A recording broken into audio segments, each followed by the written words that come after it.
one issue that can happen with direct selling is, oh, Jen thinks we should do this product, but Natalie thinks this, and Elise thinks that, and on, and you can really get bogged down. And so you have to kind of take it. You've got to have your scientists, you got to have your experts, and then have the confidence to move. All right, welcome back to Her Health, Her Way podcast. I am very excited to have a special guest today. We have Kirk Jowers. He is the CEO of doTERRA, and he has a very diverse background coming from his education in Harvard Law. He has worked along presidential campaigns with Mitt Romney and John McCain, and he has worked for the University of Utah. And there's another one, and I always want to say Addicts. Wait, is that the company? Addicts. You got it. I kept saying, just remember addict, like he's an addict. I know, but it is ADDAX. It's a sub-Saharan antelope, the longest horns of any antelope species. Oh my goodness, that's funny. I did not know the meaning behind it. But we love having Kirk as our CEO with such an interesting background. And now he's in the direct sales world with his leadership skills that he has brought to us, and natural health and wellness. I mean, it's so different from law. I mean, who would have thought you'd be in this space today? So, tell us a little bit more about what brought you here and some of the things about yourself. And of course, share a little bit about your family as well. We love Kristen, and we get to see dabbles of your children on social media and grandbabies, which is such a fun time of life. So yeah, share a little bit about your background with us so we can understand it a little more deeply. Thanks so much, Jen, and so great to be with you. You have been just one of Kristen's and my favorites from day one at doTERRA. We hung out at some event, which is a great thing about doTERRA, is the community, and you get a chance to just kind of do amazing things. So we were, on some beach or some mountain getaway together, and that's almost like 8 or 9 years ago. So that's a long time awesome ago. to see you and see you thriving. But my career makes no sense to almost anyone except for me. I think my dad rightfully objected to every career move I ever made, because it's been an interesting path, but I've loved it, and I feel like it really has prepared me perfectly for what I'm doing now. But you got it right. I went to law school, went to a DC law firm. I did political law, worked on 5 presidential campaigns, a few foreign prime minister and president campaigns.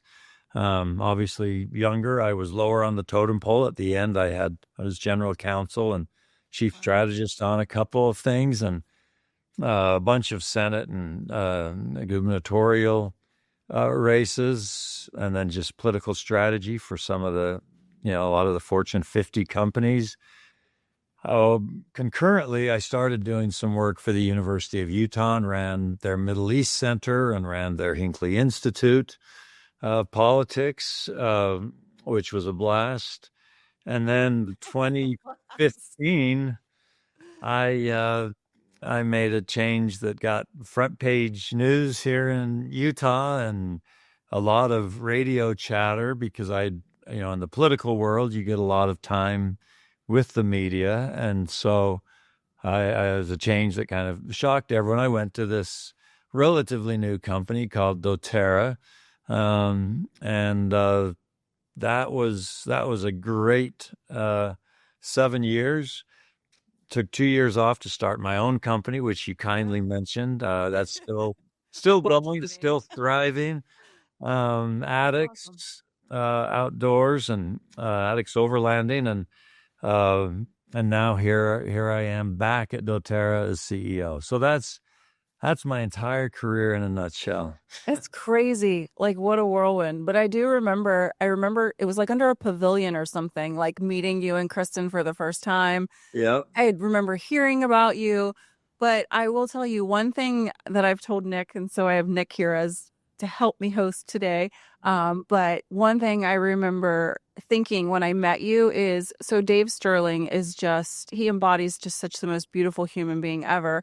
And Nick has never had the privilege of meeting him yet, I'm but excited too. at convention, I hope to get him to meet him for the first time. But there's something about you that reminds, like, that Dave Sterling and you guys have there's something similar, which is very comforting to me. And I remember when you left for those 2 years, and I remember being so sad when you were gone.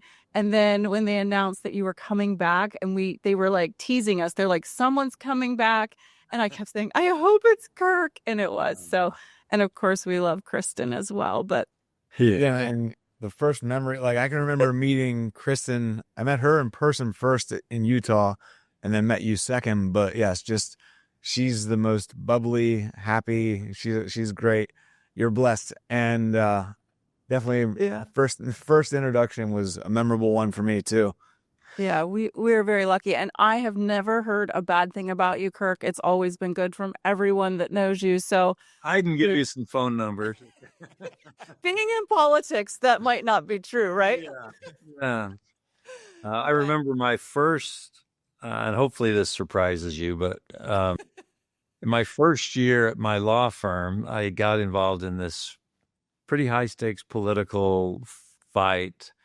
And the big managing partner of a massive law firm, you will maybe have heard of it to the extent you've heard of big law firms, but their big managing partner wrote to my big managing partner and so my managing partner brought me in. So again, I'm the lowest of the low at this firm, just brand new. But he said, I just got a letter from this guy who is a massive figure in the DC legal and political world. And anyway, he was telling him to fire me because he said I'm, quote, unnecessarily hostile. I could not imagine that. Yeah, and so he said, what do you think I should do, Kirk? And I said, I know how important he is. I guess if you got to keep that relationship, you probably got to fire me. And he said, no, I'm giving you a raise. Like, I love the fact that you've barely been at my firm for a couple of months and you've already got the biggest guy in DC quaking. Like, this is... Yeah. So he did it. He made a raise, he made a bigger office, and then that was a big turning point to just stick to your guns and try to do what you think is right and defend your interests with all you got. That's so funny. And I love that. Yeah, because you are like, you're calm as a cucumber. And then there's just like something about you that just demands like respect. And I think that's what some of when you left. And I mean, I love all the owners of doTERRA. Each and every one of them brings such a beautiful set of skills and respect and honor to the company. But there's just something about you that really adds to it. And you are really the only non-founder that has ever been a CEO, if I can speak correctly, but which is really kind of cool that they let you in. So yeah, they trust you. You're very trustworthy. Well, hopefully it's an acquired trust as well. When I started with doTERRA in 2015, the executive council, the board of doTERRA was only the founders. There's 7 of them, as you mentioned, and so I was the first non-founder to be in those executive committee meetings, which was really great for me because I got to see not only how each of them thought and how they somehow pulled off building this, amazing unicorn of a company, the fastest direct selling company in history to $1 billion. I believe the fastest, certainly in products, to get to $2 billion. And so I got to see not only how each of them function, but then how they function together, where there was healthy friction and of course, even at times, more we got to fight for what we believe in. And sure. So that was a great thing for me to experience and really see it for a number of years. And so it is a big move for them. It's a big move for any company when you go from the so-called entrepreneurial or founding class to so-called professional class. And a lot of times it doesn't work very well because you bring in just some new person, and they try to assimilate the legacy while also, creating some of the moves and changes that any company needs. And so to strike that balance is really important. So they prepared me well. I think they had a strong succession plan, as you would expect from many years back, and grateful that I was a part of that succession plan, and really honored to be the first non-founder to be able to run this company. Yeah, it speaks volumes that they, yeah. And I love the way that all of your skill sets in the past have brought you to where you are today. And is there anything in particular that you feel really helped to kind of bridge that gap from the legal and the campaigns and the political world into doTERRA? Like, it's kind of mind-blowing to me that you held all these leadership positions, and obviously doTERRA's an incredible company, like you said, with some of the best at the top and the most revered people. But is there anything in particular that has really, like, you feel has really brought something to doTERRA that's special because of your background? Yeah, I mean, all of it, honestly. And I think the one that's maybe most applicable, since I'm talking to you, one of our great wellness advocate leaders, is to be successful in politics, you have to understand that you don't have all the answers, that the people you represent are so important and have all the answers. Now, to be a great leader, though, you have to be able to not be slowed down by, 100 people have 100 different opinions. You have to kind of take it in, understand the people you trust, the experts, and then just move. And so, one of our mantras since I've become CEO is relentlessly prepare and rapidly execute. And so one issue that can happen with direct selling is, oh, Jen thinks we should do this product, but Natalie thinks this, and Elise thinks that, and on, and you can really get bogged down. And so you have to kind of take it. You've got to have your scientists, you got to have your experts, and then have the confidence to move. But you can never forget. And so one thing we did when I started as CEO is we started a new program called our Co-Chief Field Officers. And these are people from the field, people like you, who are wellness advocates. They become a functioning part of our executive team. It's for 6 months, because we don't want to take you out of the field too long. Your teams rely on you, and it's a massive responsibility. You have your own, a small business that's become a big business. But it's really helpful for us to have them help consolidate, wellness advocate feelings of where they love the direction of doTERRA, where they're wondering where we're going, and hopefully we can keep syncing up on a more immediate basis. No, I think that was brilliant. I know that the last 2 years and integrating that has been huge for bridging that gap between corporate and the wellness advocates, and feeling like we have a voice through them. And not that I always feel like, though, the executive team has always been so good to integrate the leaders' thoughts, just like you said, but then they're wise enough to filter through what the main voice is. And I know they've done that with the compensation plan. I mean, I feel like that's, Right. well, that's the elephant in the room.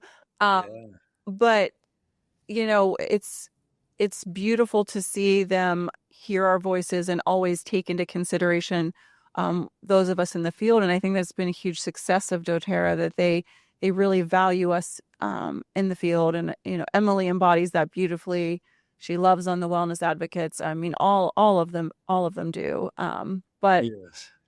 yeah, and Nick was in a different direct sales company, so it's been fun to watch through his eyes.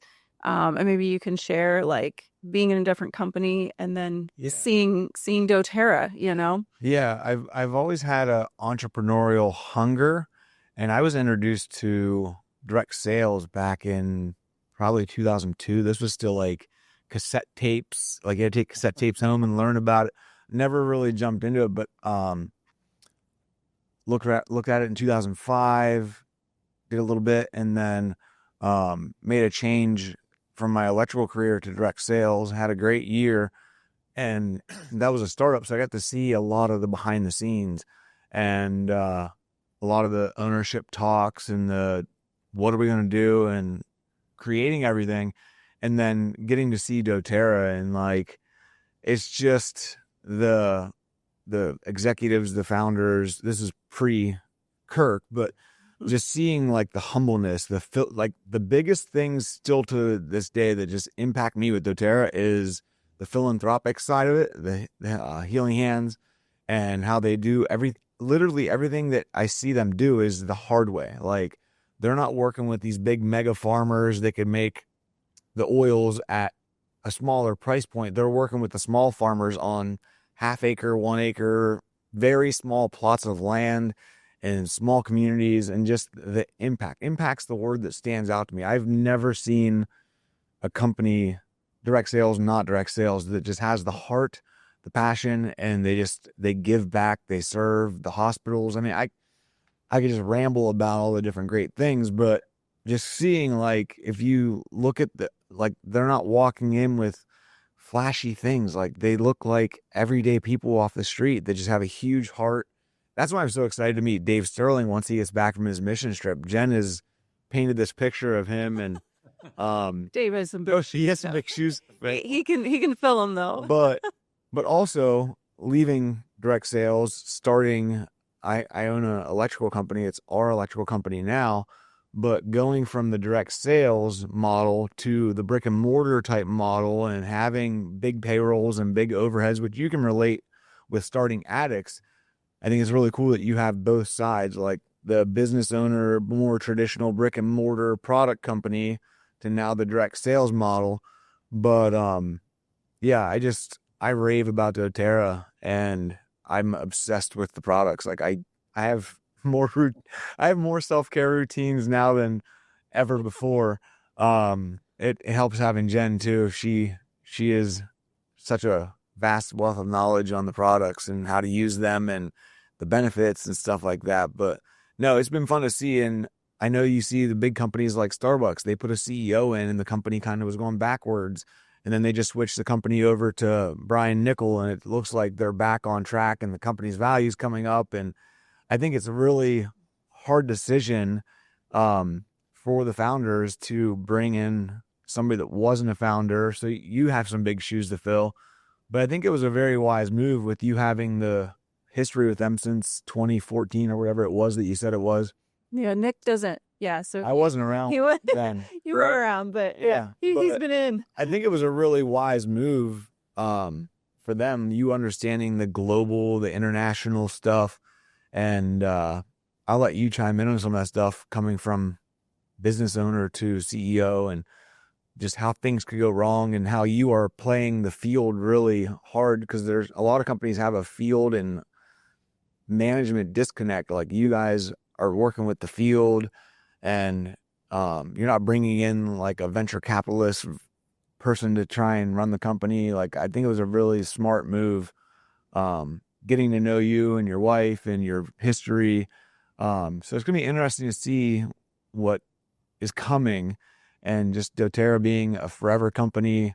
There's a lot of stuff in the whole direct sales world where companies are changing their models, and doTERRA is stuck true to their roots forever. And it's just fun to watch and see and be a part of the journey. Yeah, a lot there, a lot of great stuff there. Dave Sterling, I do love and respect him. We spend at least an hour and a half on the phone every month, just the two of us, and then have different other meetings with a larger group that he's on sometimes as well. And yeah, a very humble yet dynamic leader. So grateful for him and what he started with this company. You also talked a little bit about doTERRA compared to the other direct selling companies you've been with, and that was a hurdle for me when doTERRA started recruiting me. Was I had a relatively negative opinion of most direct selling companies, even though my dad was with a direct selling company and I loved the time freedom it gave him. And my dad was able to be at my basketball games and soccer games and scouting trips and all those things that the other dads couldn't be there because of their 9 to 6s or whatever jobs they were doing. He was with Salad Master and then Vitacraft, selling cookware. So I did have this kind of euphoric knowledge about what it meant for my dad, but then there were some not so great examples of direct selling companies. So I had to overcome that initially. It took me a few months to accept the position because of those preconceptions.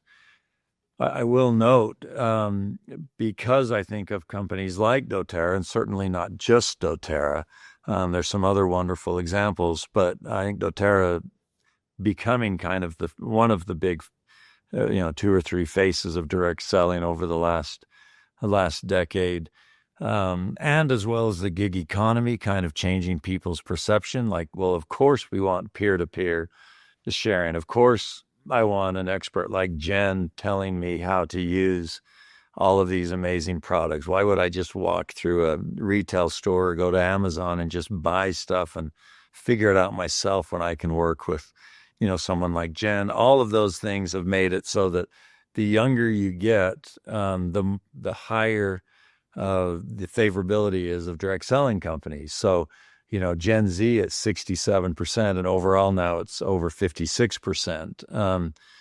So if you're talking to someone over 60, they're still over 50% more likely. But if you're talking to a young person, they love direct selling and they want a chance at this opportunity. Yeah, that's fascinating.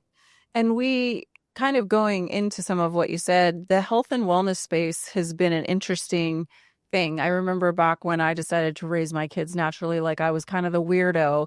And then we saw some of the shifts, it wasn't so abnormal through, 2014 to 2020. And then we had COVID we had a booming year, COVID year, right? Like the products were just going crazy. And then, we saw some shifts after that with the direct sales. I love direct sales, but I had the same sort of hesitation early on. I didn't want anybody to know that doTERRA was, direct sales. And I thought, how can I help people learn about these products without them knowing it's direct sales? Because it feels a little weird and you have to kind of overcome that. But it really is a career. Direct sales is a beautiful way to build a business. Just like you said, it allows us to come side by side with people and teach them one-on-one or in classroom settings. And it's not like they're going to the store trying to figure this out. And we offer tools and resources. So it is a beautiful model.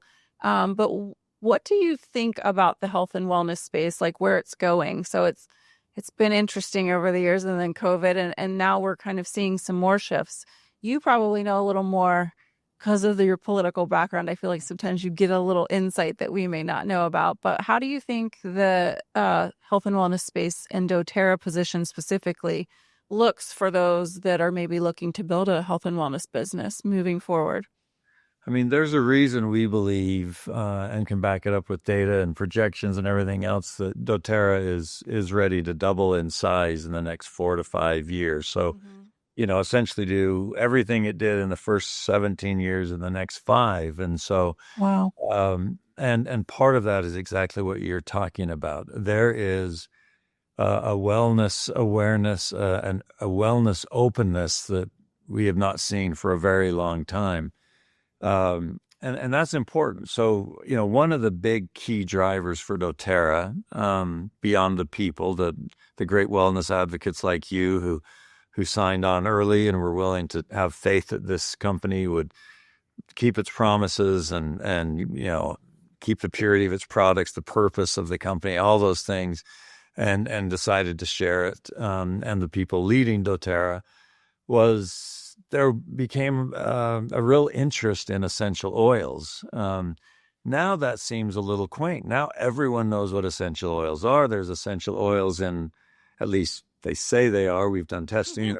Not always essential oils in the shampoos and lotions and even dog shampoos and things you buy. They're all infused with lavender or lemongrass or whatever essential oil. Yeah.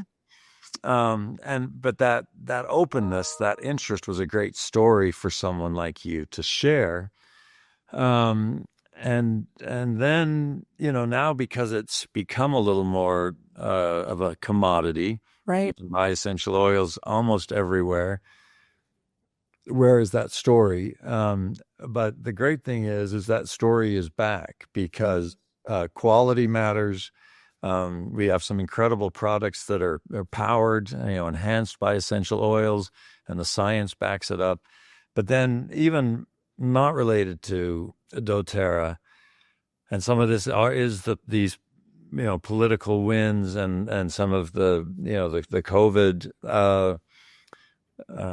actions and reactions and kind of reviewing what we did during that interesting time. Yeah. It's hard to know exactly the word to put in that doesn't get half of your viewers happy or upset, but Right. but people are open. People are wondering why the cancer rates are going where they are. People are wondering why there's a focus on processed foods or dyes in foods or fluoride and all these things that we just kind of took for granted that they must be fine, they must be good. People are wondering now about toxic loads. They're wondering about are there natural ways to get the same benefits without the side effects that we're seeing from some of the pharmaceutical products. And so this openness is a beautiful thing for doTERRA because we know we have answers, solutions to improve people's health. And it's the openness that we need. We know that if they will sit with us for 5 minutes and open a bottle of essential oils and hear someone like Jen explain a solution to one of their family's problems, we've got them forever. doTERRA's really secret sauce is that our retention rate is almost 4 times better than the average direct selling company and more than 5 or 6 times better than your average retail company. Incredible. So once you've got them pretty much forever. Yeah. So we just need people to be open enough. Right. Once they open that door, they're there. They're part of the doTERRA family forever. Yeah. No, I love that. That's beautiful. And as you're sharing some of that, I think if you want to speak to, we talked a little bit about essential oils being in dog shampoo and body wash and everything, so people are more open to hearing now there's essential oils. But there's been some really neat findings, I feel like recently, especially I think it was Leadership, Dr. Riggs presented on the bioavailability of nutrients when we're pairing it with essential oils, which is some fascinating research. And we have some kind of initiatives with Wellness Made Simple and powered by essential oils. Maybe you could speak to just that for a few minutes on why our products are different. And I think Dr. Riggs and Dr. O also spoke a little bit about like lavender and how we source from multiple areas. So if one area doesn't have as much water and we're looking at the little constituent, we want to keep that within a certain baseline and why it works like a pharmaceutical. And this is why our products are different than the now brand of essential oils sitting in a health food store. So I'd love to hear your perspective on that too. Yeah, it's a brilliant observation and question. So, we source our essential oils from 46 different countries. And to Nick's point, that is, it's a more difficult way to do it. It's a more expensive way to do it in some ways. But as far as to get the most effective, most therapeutic essential oils, you need to do it. We can grow lavender in Utah. Those mountains behind me are beautiful, and Utah is a beautiful state, but it's an arid state. It's a dry state. You can grow lavender in Utah. It has almost no value, besides that it's pretty. Right. But you pull it out, you try to use it, not much. You go to southern France, you go to Bulgaria, around the Black Sea. Wow. I mean, it is just bursting with everything you can imagine, and all of the qualities that you love about lavender. That's where you get it. And then that goes on and on. We could do all 180 essential oils per country. and why it works better there. Why frankincense, is in very arid and difficult, sometimes very dangerous places. The best is there. So all of this adds up to, I think, why doTERRA is where it is. We are the only company on earth that has this sourcing network. We're the only company on earth that has the testing we do. We do a lot of the testing in-house because we test it at the site. We test it here to make sure that you're getting, the most tested, most trusted oils. We have third-party testing that confirms our testing. We make it transparent to everybody through the QR code. You can see exactly what's in there with every single bottle, so that what's in there is what we're saying is in there. So on that front, I could talk 4 hours, but thanks for noticing, because it's a lot of work, Yes. but it's worth it. But we need those mamas who need lavender or serenity to put on their babies to help them sleep at night. They need that to work exactly the same every time. It can't be varying too much. So that's kind of why we need it to work. Exactly. You need to trust that it's safe, and the easiest way to test it is you can go buy one of these other essential oils from the gas station or some of the retail stores, and you pop the lid and you smell it, and you pop the lid of doTERRA, and you don't even care about the science and the the compounds and everything else and how it works out, because you can just tell, just like you can tell your 200 bottle of cologne smells a little different than the one you buy at CVS, and the eighth graders all buy and shoot it on them, but you can smell them coming. We see them coming. Yeah. So, but it's fun to be a part of that, and to know that we won't compromise on that quality. Yeah, it's fun to see like Halle Berry. Isn't she one who said, I use essential oils internally, but it's only doTERRA, and you guys then found out that she was like loving our oils. Yeah, we had no relationship with her in any way. We didn't know she was buying a lot of our products until she just said that. And it was interesting the way she said it, because she did, and maybe she still does, a fitness podcast, and she and some guy who also is obviously takes very good care of his body.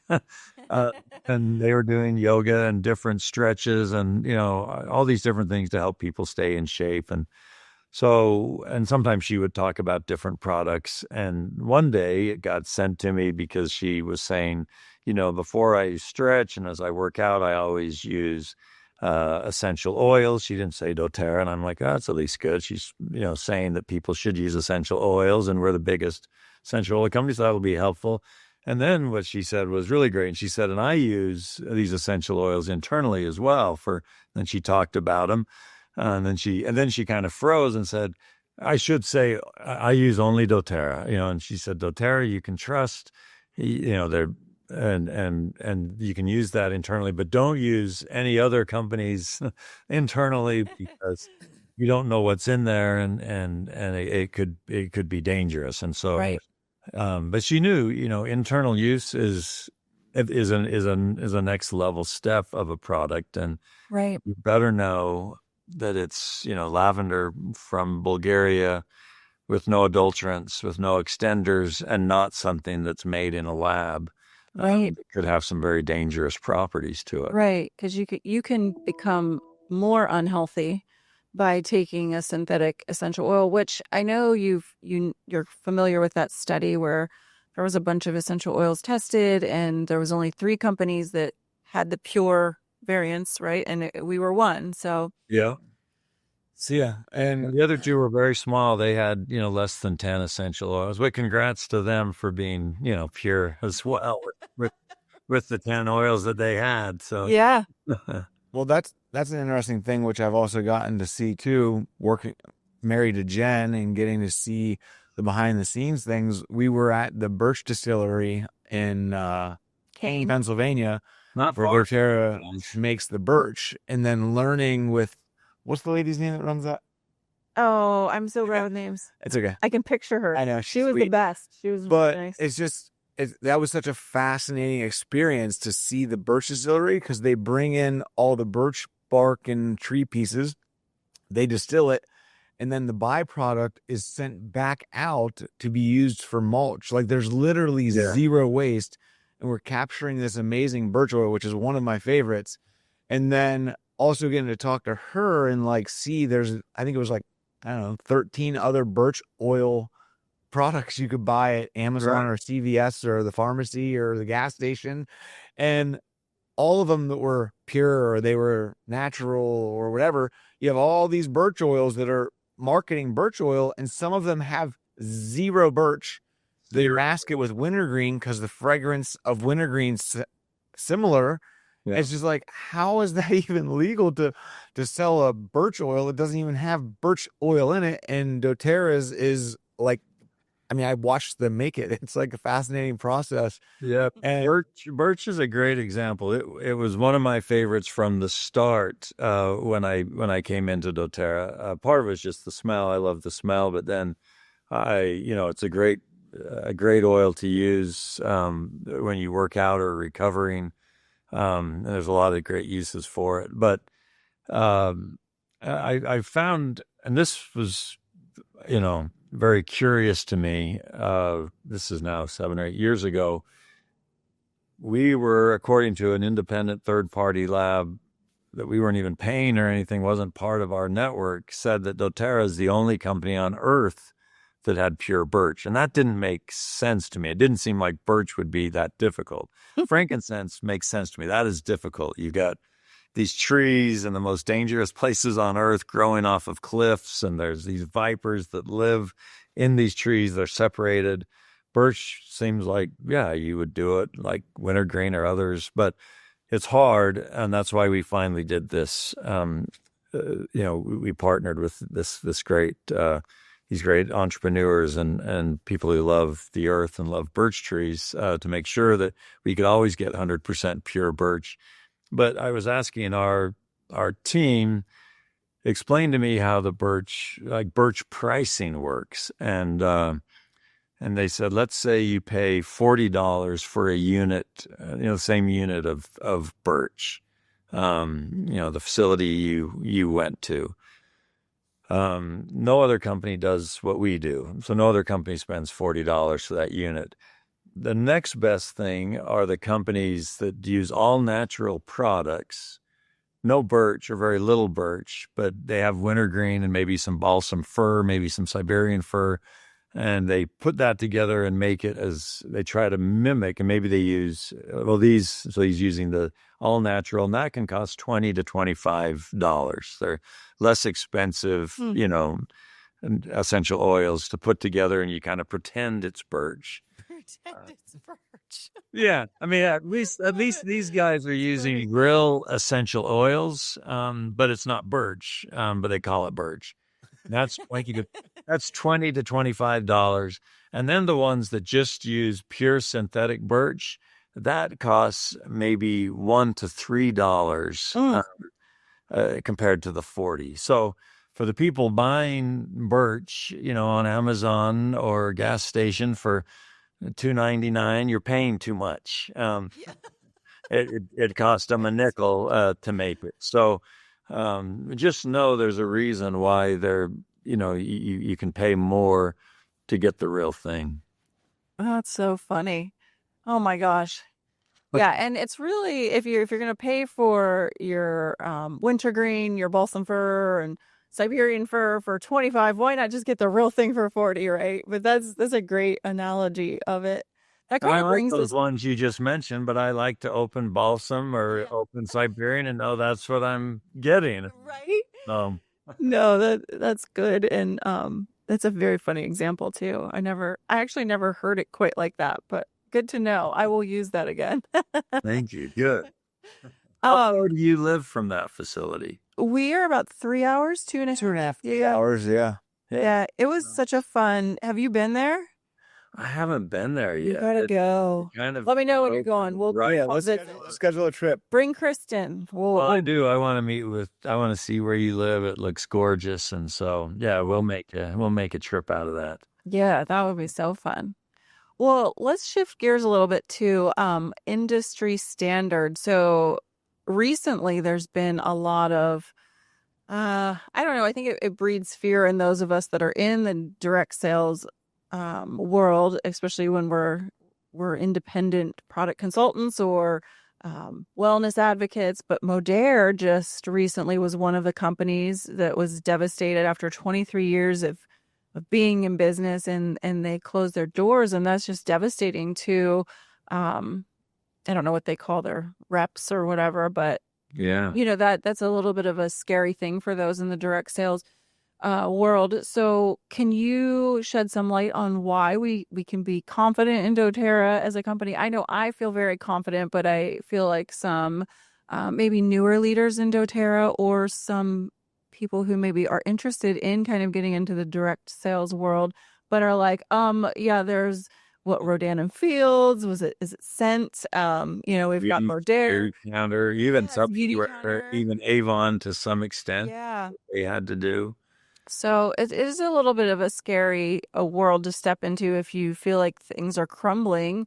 And I think things were a little harder after COVID, if we're honest, but we're seeing an uptick in things, and we'll go into comp plan changes later because I know that moves people from company to company often. So Yeah. shed some light on why we should be confident in doTERRA Yeah, in this space.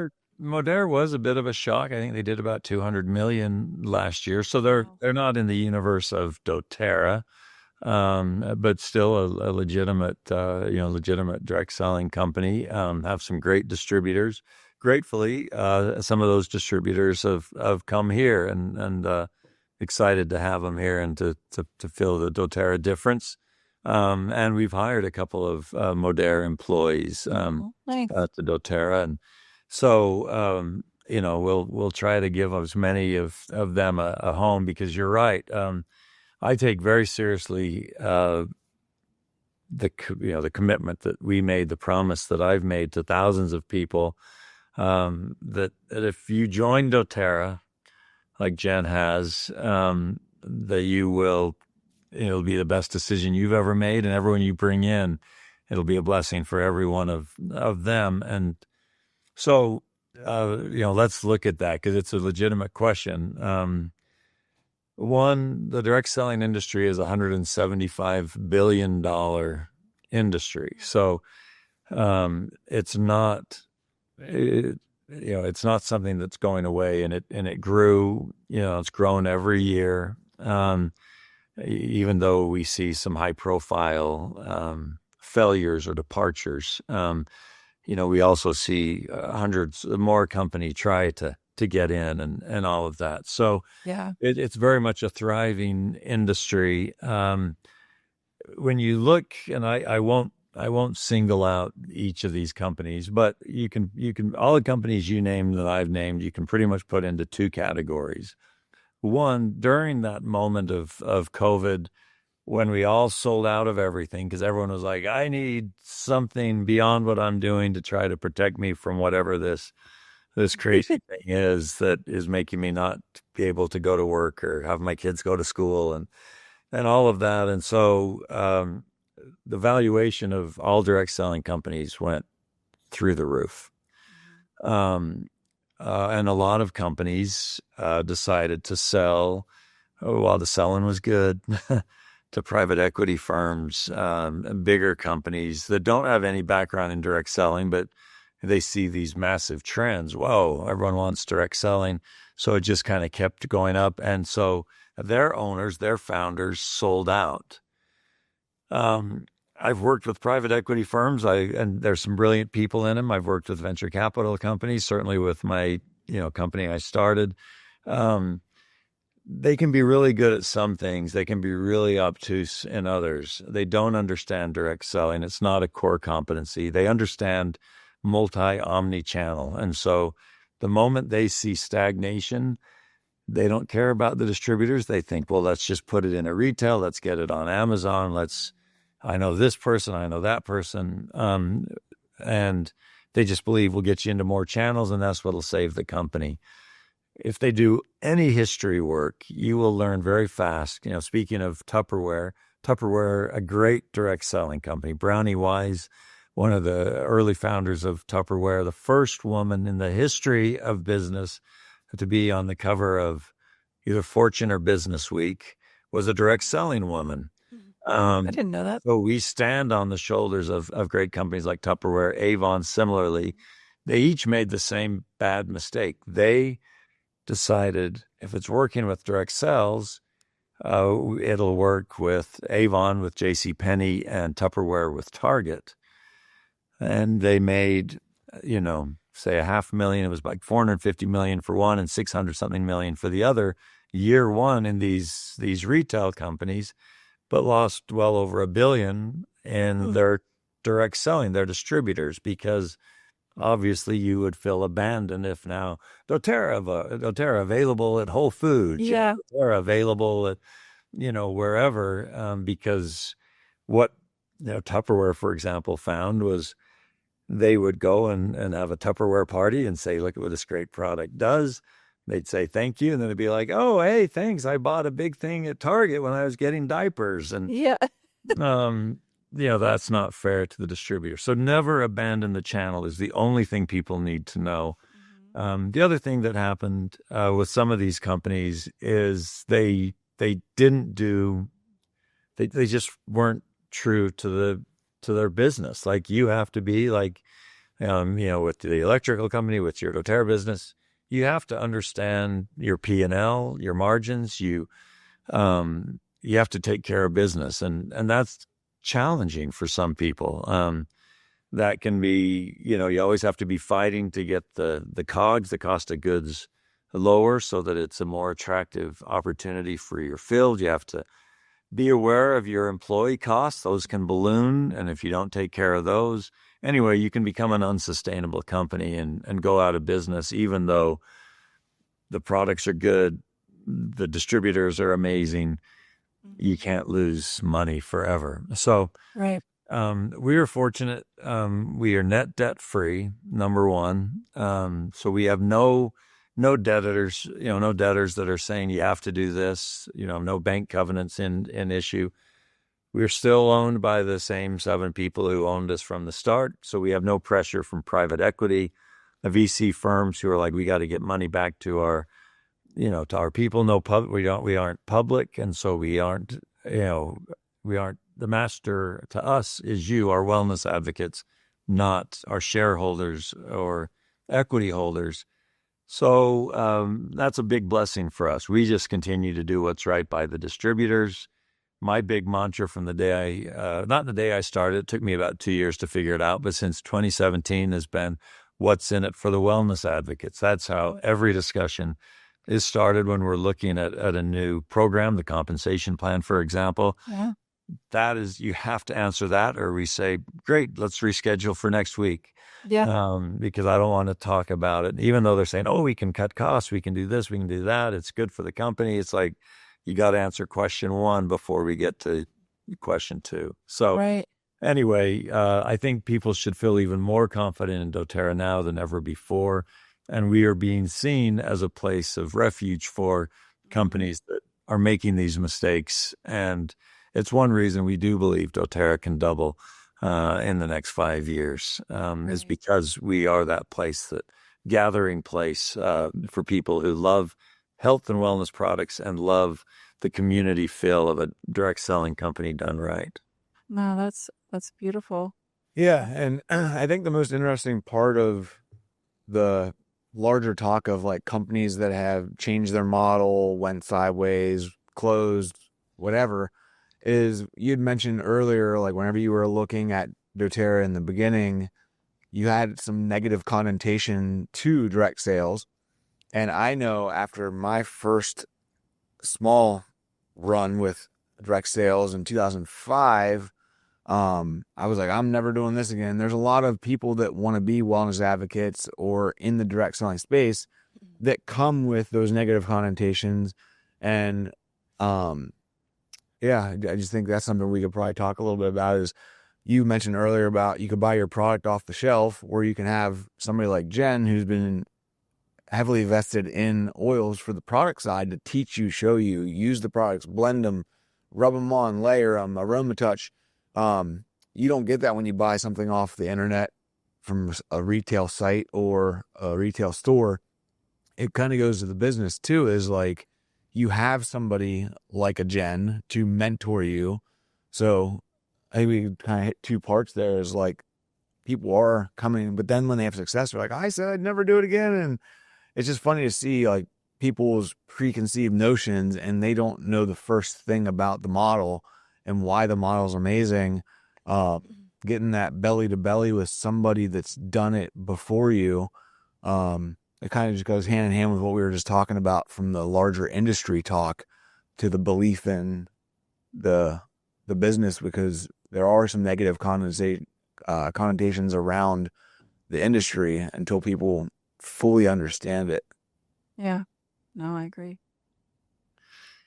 Yeah, I think when I joined doTERRA, we had a really impressive, perhaps not an FDA compliant experience with my wife, Kristen, who loves Jen, and Grateful Jen loves her back. But, and the essential oils made a massive difference in her health and wellness after a big problem that she had that required surgery and everything else. And so we knew that the products were legit, which, Right. so, the products were the initial reason why, when doTERRA called to see if I could help them with an issue, just with my law firm, I wasn't going to work here. They'd be client number 97 or whatever. But we're like, oh, this product actually works. This is a great thing for people. We're going to use it the rest of our lives, whether I take them as a client or not. And then, the next thing that really got me with doTERRA was the purpose that you've both mentioned, our co-impact sourcing, our Healing Hands Foundation, all of that. I'm like, that's something I can get behind, because that's why I was involved in politics, is you want to have the most impact possible to make the world a better place. I've got 5 kids. I've now got 5 grandkids, a couple of dogs. I want them to be joyful. Yeah. You have doodles like we do, right? Aren't they? We do. I love them. I love them too, Teddy and Winnie. Ted. So, and then the people came later, and now I probably put it in reverse order. I think the thing I love most about doTERRA is the people. I love the community. And I think, COVID again has really demonstrated, between COVID and our love-hate relationship, but obsessive relationship with screens, Yes. have changed us, fundamentally changed the human race. We are pack animals. We are meant to be together. We are meant to have human connections. And we just are losing that. And we're seeing the mental health difficulties. COVID accelerated some of these trends and made them more apparent. Direct selling is the only industry on earth. It's maybe not completely true. There are sports and maybe concerts, things that bring people together, but not as I think about it for a lifetime, like I met Jen 8 years ago or whatever, and we're still friends, and we still get together because we have incentive trips, we have leadership, we have conventions, we have all of these excuses and reasons to be together. I'll go back to Pennsylvania and meet with her and her smaller team. So you have intimate experiences. You have, we just had a convention in Japan with almost 19,000 people. Wow. And so you have Amazing. these massive experiences, like a concert, like a, NFL or NBA game, WNBA game. And then you have these more intimate with 50. I was just in Kazakhstan. We did the grand opening there, 950 people in Kazakhstan for the grand opening. Wow. We did a walking tour with our leaders in Germany. And so, we kind of get in exercise, but could kind of really talk one-on-one. And I could go on forever. But to me now, honestly, I would join doTERRA just to be part of the community. And then the other stuff the It purpose. comes. The products are wonderful, but Yes. let me have this human connection and this family that will take care of everybody. Well, I think you summed that up really beautifully because, you know, I joined doTERRA right from the beginning, not to build a business. I was actually very shy about earning any money, helping people. But it gave me a way to connect with people, to help, to feel like I was serving. And then the blessings just keep coming, the friendships, the relationships, and beyond that, the income is amazing. I was always very shy to talk about that, but the blessings that we have now and that we can give back, and doTERRA is always about service. And Nick mentioned that really beautiful, the co-impact sourcing, the Healing Hands initiatives, the way that you guys like walk the walk. You don't just talk about giving back. You actually are very modest in the way that you do share those things. And I love the company, and everything beautiful comes from building a business with doTERRA. So, if someone's listening to this and they're interested in joining our company, maybe their company has failed, or, they have someone they know that uses the product and they're interested, I would highly encourage them to reach out to that person and learn more about it. So many things you said were beautiful. I would like to just, I know we're getting a little close on our time to wrap up, but I would love to just go down the rabbit trail a little bit of our compensation plan. So our compensation plan is probably one of the biggest reasons for the success of doTERRA, if you would agree. And we're making some changes, which can be a little scary, but we're doing it in such a responsible way as everything you guys do from a leadership standpoint, because you're looking at our new leaders coming in and how can we give them a little more, because it's a different time. Back in 2008, $250 went a little further than it does today, and now everything, inflation, it costs more. So maybe just talk a little bit about that, because I think that causes a little bit of nervousness when someone hears the compensation plan is changing, and it's not changing drastically, but there are some tweaks and changes coming to it in June, right? There are, and I'm really excited about it. But like you, initially a little bit nervous, because I've been in on a lot, hundreds, maybe thousands at this point of people like Jen and others who say, hey, we've got this chance to pick up this amazing person from this other direct selling company. And one of the reasons they leave sometimes is just they've changed it 4 times, and every change has been against the distributor, against the representative of that company. And so, but again, when you start with the question, what's in it for the wellness advocate, it makes it easy to make the kind of the enhancement, the update, what it needs to be. And you hit on the number one thing we saw is doTERRA. A lot of the direct selling industry, had the initial bump with COVID, and then they had a pretty drastic fall. doTERRA essentially all of a sudden plateaued. Certain markets went down a little bit, certain markets still went up a little bit, but as a global entity, stagnated and even just barely went down.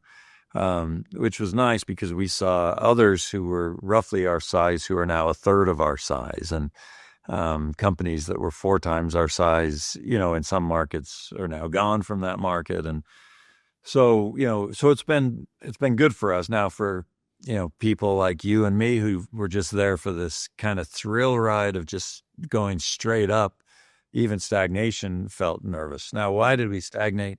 Why were we able to not drop like everyone else? The main reason was our retention. So everyone kept buying, but our enrollments did start to go down quite a bit. We followed that trend with direct selling companies. We didn't enroll as many as we had in the past. So retention kept us from falling like everyone else, but we didn't improve on enrollments for, these last several years. And one reason I think is exactly what you said. A lot has changed since 2008. We haven't had the inflation that we have had in the U.S. and the rest of the world. 250 doesn't go nearly as far. And we didn't have the competition we had in 2008 from an entrepreneurial point of view. The gig economy has come out, and it stole the direct selling idea of time freedom. You can do Uber and DoorDash and all these things, and you can make a certain amount of money and do it more on your time schedule, which seems better to them than working at Burger King or Subway or something. But it's still just a job. And as you said, doTERRA is a career. But in order to get people to bridge that gap of not taking the guaranteed, early money from these gig economy jobs and choosing the career, we needed to get more money into more people's hands early. And so that was the single biggest reason why we did what we did. There's a few other things, which I don't know how direct selling jargon you want in here, but the career part is to do what you've done, to advance, to become a bigger and bigger leader, to enjoy the benefits of the pools and the unilevel. That's what makes it a career. That's what gives you kind of the more lifetime security, residual funds that you can get out of it. doTERRA has some wonderful short-term things that people had been turning into more long-term things, which never allows you to get out of the kind of the hustle of getting things done. They're very important in the early years, but you should graduate from that and become a leader of teams, a leader of people, and helping other people build and become career independent until they can take on and then collaborate to build new teams. So that was the other part. We will still pay as much or more than we ever have to our distributors. That's a pledge and a transparent pledge. And so I think it's going to be great. I love the leaders have been incredible. We've brought them in, to your point, since I started in March. And I think by May, we were bringing in leaders. We did a survey of you and other of our leaders across the board, not just the big ones, because sometimes our presidential diamonds and blue diamonds have a very different vision than our silvers. It's easy to forget the time you were a silver and an elite. Yep. And yeah, the number one thing that our wellness advocates wanted us to enhance, to update, 83%, was our compensation plan. It wasn't about product. It wasn't about anything else. It was overwhelming. You need to update it. And I guess the only other thing I'll say is the Boston Consulting Group said that the world, your industry is changing at least 30% per year. Wow. And the biggest problem companies have is, kind of the frog in the water and thing. You can just turn it up slowly and cook the frog. If you do it too fast, it goes. If you don't do it all, obviously, you get the opposite. But companies just think the world is static around them, and they stay static. And that's how you see companies, drop off the face of the earth, is they just don't evolve. Yeah.